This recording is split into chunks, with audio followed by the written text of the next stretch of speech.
Thank you very much for the invitation to the conference. I'd like to present a paper that I prepared together with Ewa Kusio and engineer Agata Lewandowska, city engineer in Gdansk, about the suggested pedestrian crossings. Before we move on to practicalities that we've developed and some experiences that we want to share with you, let's say a few words from theory. I have a request. I am unable to change slide. Thank you very much. The crossing of roads by pedestrians are regulated by the Polish Highway Code in the Article 13. Generally, it is indicated that the pedestrians should use pedestrian crossings whenever they want to cross the street. However, point 2 of this article give a lot of spectrum of possibilities to pedestrians to cross the streets elsewhere. So wherever it's further than 100 meters from an existing pedestrian crossing, or even if there is a crossroads close by, then the pedestrian can cross the streets, which means that we have a lot of solutions which are not typical pedestrian crossings. So let's answer the following question. Why did we develop such herds of zebra crossing in Poland that we are probably have more zebras than the Serengeti than other cities, especially West Europe? There are several possible answers. Probably each of you could add to the 5 points that we have here. I will mention perhaps the handful that are most important.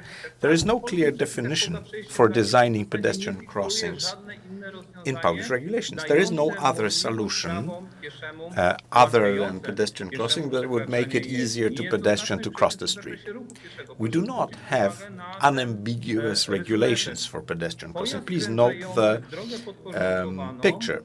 A car turning into a subordinated road has to let the pedestrian pass. However, the vehicle that leaves the subordinated road does not have to let the pedestrian pass. Small wonder that the road managers frequently attempt to normalize the situation and unify the situation. They simply put in pedestrian crossing. Let me reinstate, this is a situation where there is no pedestrian crossing at the crossroads. The next, so lack of knowledge is one element that we're going to come back to. The fear among the road managers from undertaking non-standard solutions. This is a very common problem in Poland that stops and blocks the introduction of many types of solutions. Frankly speaking, if there was a hierarchic list, I would put this as number 1. If I had to leave one, I would put this one.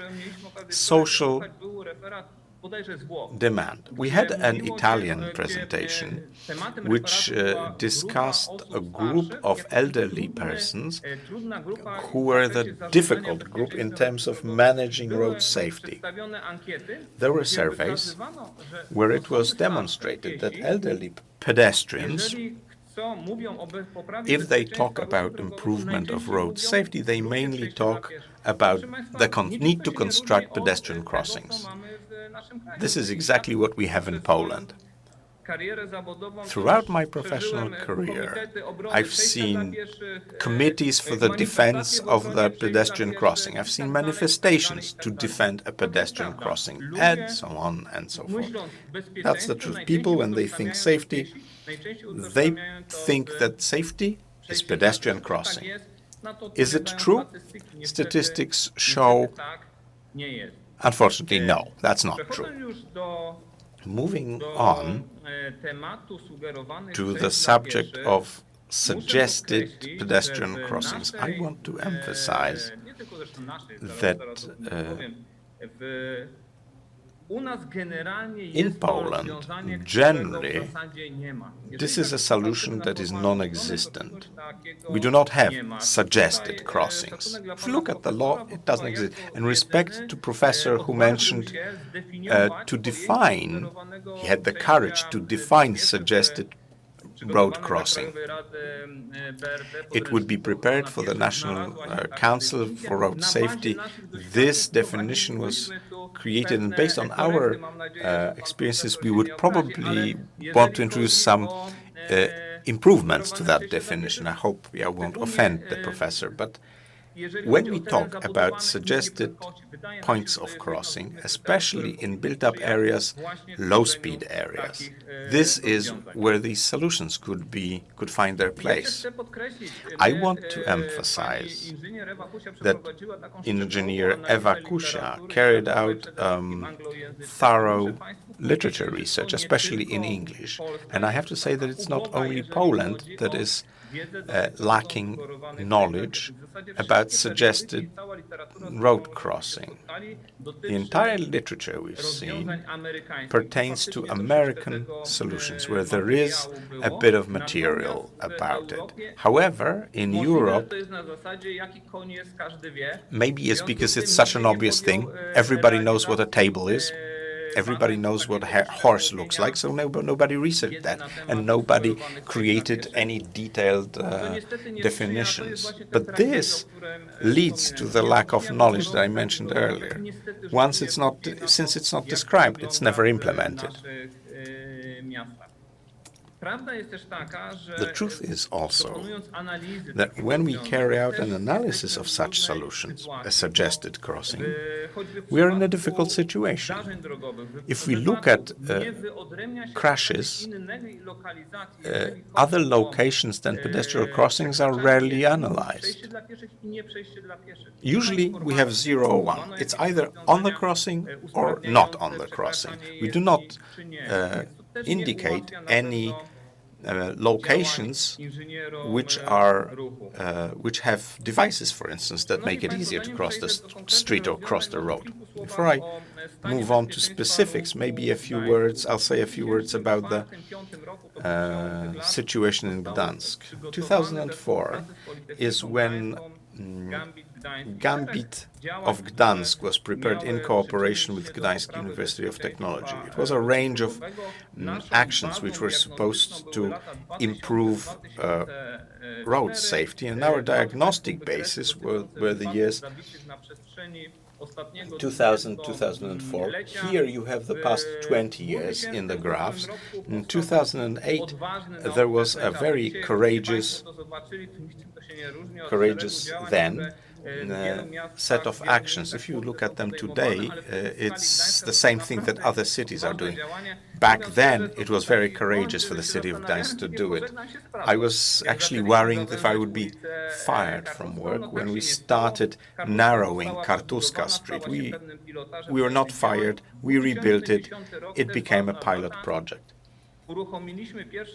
2010, also an important date, we started a pilot program as the Gdansk traffic calming project, program. The main assumption of the program was to improve the safety of vulnerable road users. That was our main goal, and the vulnerables were our main target. We are going to do it by calming down traffic. We are reducing speed. That was the main objective. And that was the main strategy for improving vulnerable road user safety. In doing it, we had the first suggested crossing in Gdansk. That's how the whole story started. What was the idea for introducing suggested crossing? Paradoxically, what we wanted to achieve was to make it easier to cross the street in order to free the pedestrians from the corset of the obligation to go to pedestrian crossing to cross the street. But that's when I said that about pedestrian crossings. By reducing the number of pedestrian crossings, we can increase the number of places where the pedestrian can cross the street. The first area was tempo 30 zones. These are where speed limit is 30 kilometers an hour. We would expand them. So speed was limited to ensure safety when pedestrians cross the street. Another element is that we did not implement any suggested crossing in the vicinity of schools. We're talking here about a very particular group of road users, children and school youth. No. Another thing is we also looked at such aspects as road cross-section and traffic intensity. Also, we looked at the nature of the traffic. It's different when we have heavy lorries, because let's say there's a big warehouse or wholesalers in the vicinity, and it's different when we have a calmed down, natural flowing traffic. In 2019, 65% of the streets in Gdańsk were covered by the tempo 30 zone. For us, this is the basic speed that we want to achieve in any network of local streets.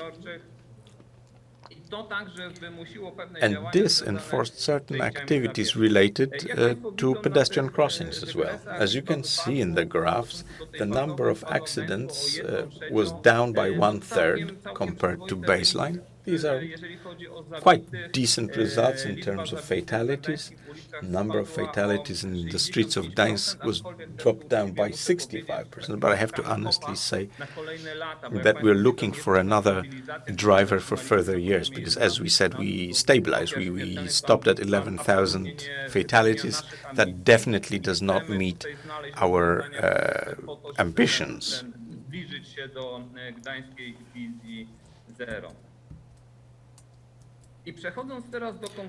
Moving on to specifics, I'd like to show you 5 or 6 solutions in Gdansk, in various locations under various conditions. These are going to pertain to certain zones, so these are zoning areas. There are point solutions.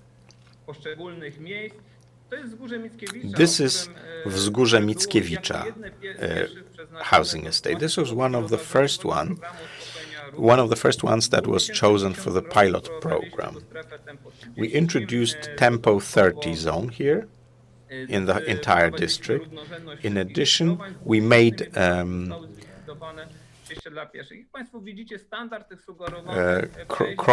all the junctions were no right-of-way, so equal right-of-way ones. And what we have here is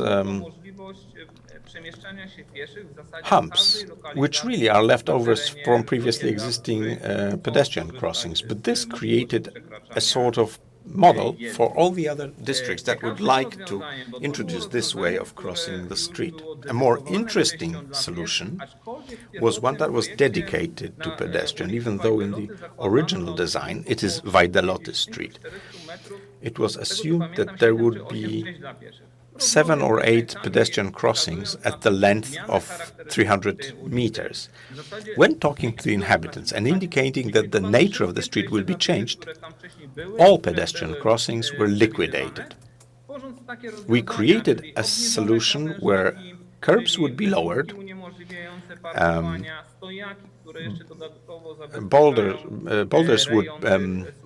bollards would prevent parking.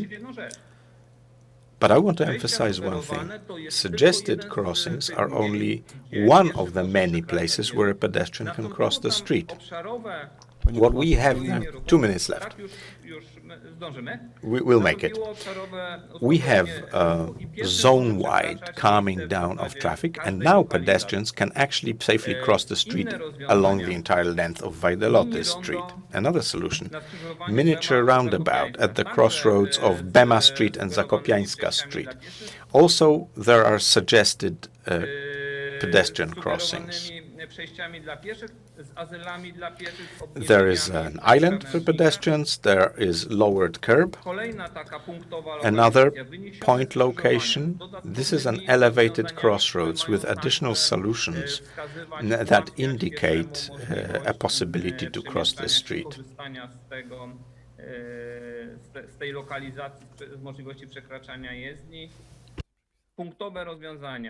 Point solutions. This is Srebrna Street crossing Kolorowa Street. A very typical example. This is how you get to the bus stop from the housing estate. There is no pedestrian crossing.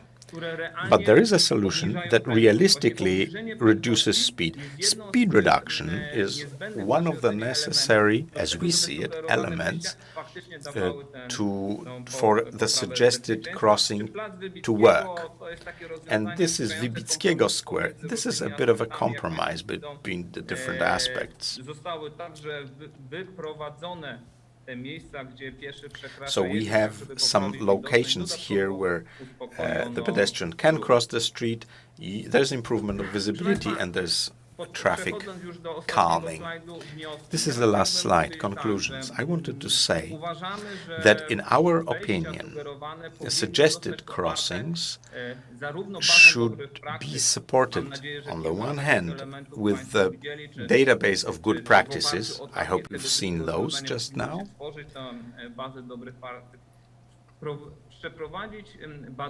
Further, effects of suggested crossing on road safety should be carried out, because we are doing it intuitively.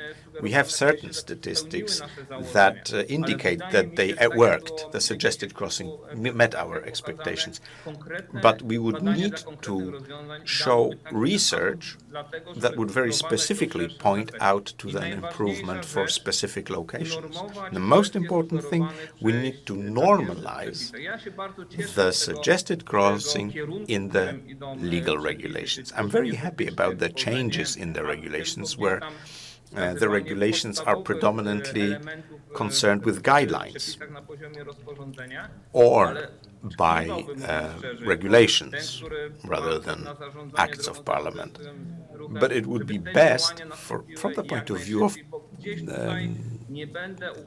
road administrators, to have some legal basis, because we have, speaking strictly, we feel a certain insufficiency. The diagnosis is good, the general direction is good, but it seems that there is a certain problem later at implementation stage. Ladies and gentlemen, I'm sure you remember the Dutch city in Puławy. Please come to an end. This is the end. Till today, certain elements from that Dutch city have not been introduced or reflected in the regulations. Let's hope suggested crossings won't be waiting so many years.